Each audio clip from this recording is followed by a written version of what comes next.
বান্দা, জাহান্নামের কথা শুনে কেউ আলহামদুলিল্লাহ কয়? বান্দা বলে, আল্লাহ, জাহান্নামের মালিকও তুমি, জান্নাতের মালিকও তুমি। তুমি আল্লাহ যদি খুশি হয়ে আমাকে জাহান্নামও দাও, আমার আপত্তি করার কোনো অধিকার নেই। আল্লাহ বলতেছে, বান্দা, জাহান্নামে গেলে তুই পুড়ে যাবি, তোর কষ্ট হবে।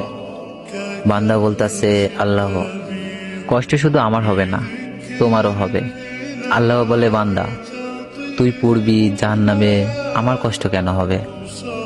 বান্দা বলে, আল্লাহ, মায়ের কোলে সন্তান যদি পানিতে পড়ে যায়, তাহলে দুনিয়ার কোনো মাই যেমন দূরে দাঁড়িয়ে থাকতে পারে না, দৌড়ে গিয়ে বাচ্চাকে কোলে নেয়, আমার বিশ্বাস ওই মায়ের চেয়ে কোটি কোটি গুণ দয়া তোমার বেশি। আমাকে জাহান্নাম দিলে তুমিও আল্লাহ শান্তি পাবে না। আল্লাহ বলে, বান্দা, এই দলিল তুই কই পাইলি? বান্দা বলে, আল্লাহ, আমাদের জাতির পিতা